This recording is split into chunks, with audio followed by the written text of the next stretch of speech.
5 hal yang perlu diketahui tentang resesi ekonomi.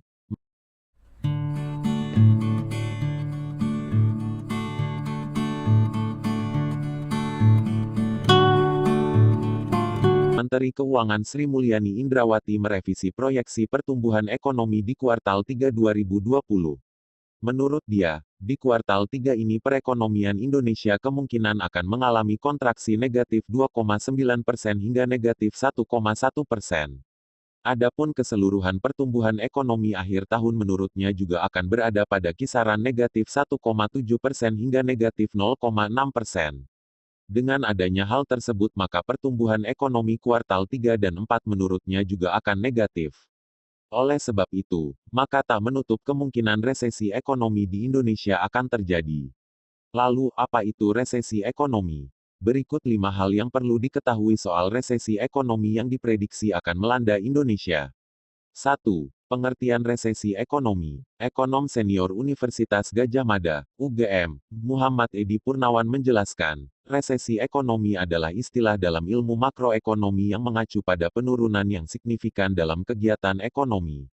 Di mana konsensus dari para ekonom dunia menyatakan bahwa terjadi penurunan pertumbuhan ekonomi real selama 2 kuartal secara berturut-turut, istilah Inggrisnya diminishing GDP atau berkurangnya PBD yang disertai dengan peningkatan jumlah pengangguran. Tetapi, kalau dengan acuan Biro Riset Ekonomi Nasional (NBER), di Amerika yang biasanya secara resmi mengumumkan resesi, dinyatakan bahwa penurunan PBD real selama 2 kuartal berturut-turut itu tidak lagi menjadi definisi resesi.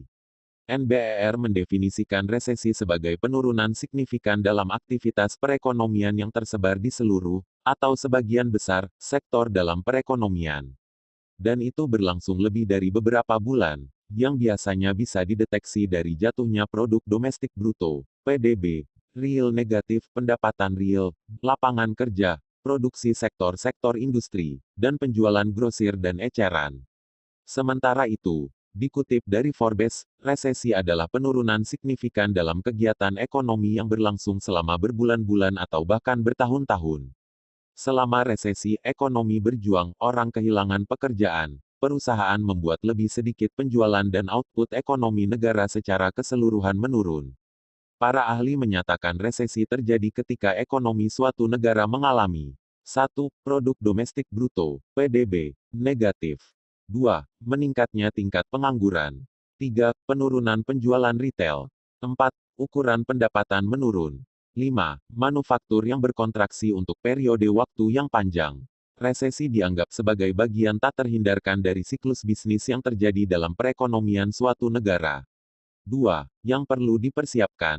Di tengah situasi perekonomian saat ini dan kemungkinan resesi, masyarakat diimbau untuk lebih bijak mengelola keuangannya. Direktur Riset Center of Reform on Economics, (CORE), Peter Abdullah mengatakan, masyarakat harus berjaga-jaga dan mengelola keuangan secara bijak dalam menghadapi risiko resesi.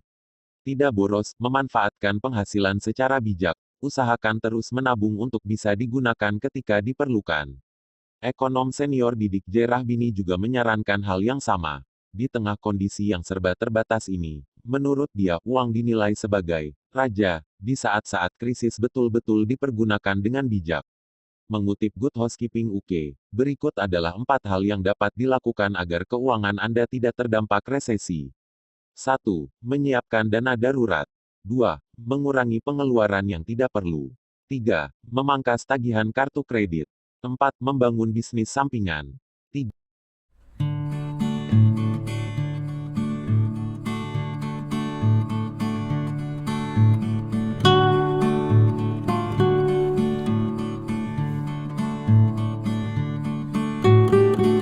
Yang dapat dilakukan masyarakat saat resesi. Pakar finansial Ahmad Ghazali mengatakan dampak resesi ekonomi, terutama pada masyarakat kelas bawah adalah tingkat pengangguran yang bertambah. Ghazali menyampaikan, ada beberapa cara untuk bertahan di tengah-tengah kondisi resesi, yakni 1. Melindungi sumber penghasilan. Sebagai karyawan menurut dia sebaiknya tidak agresif pindah pekerjaan dahulu sebelum ada kepastian pekerjaan baru lebih stabil.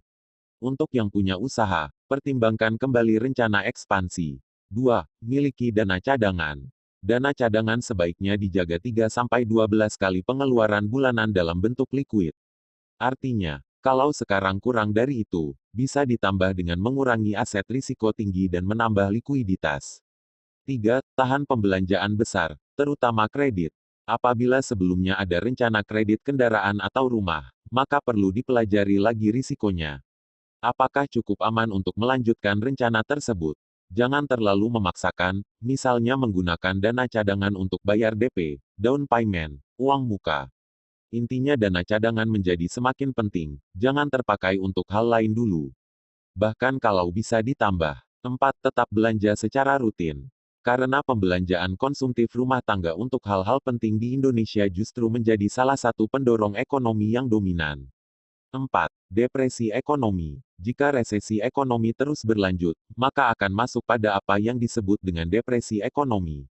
Menurut ekonom senior UGM Muhammad Edi Purnawan, depresi ekonomi adalah penurunan aktivitas ekonomi yang parah serta berkepanjangan. Dalam makroekonomics, depresi pada umumnya didefinisikan sebagai resesi ekstrim yang berlangsung selama 3 tahun atau lebih atau yang menyebabkan penurunan PDB real minimal 10%. Depresi relatif lebih jarang terjadi dibandingkan resesi, yang lebih ringan. Depresi ekonomi terjadi cenderung disertai dengan pengangguran yang masif dan inflasi yang rendah. Lebih hebat lagi, disebut depresi hebat atau Great Depression. Great Depression adalah resesi ekonomi terbesar dan terpanjang dalam sejarah dunia modern. Great Depression ini dimulai dengan jatuhnya pasar saham Amerika pada tahun 1929 dan tidak berakhir hingga 1946 setelah Perang Dunia II, jelas dia.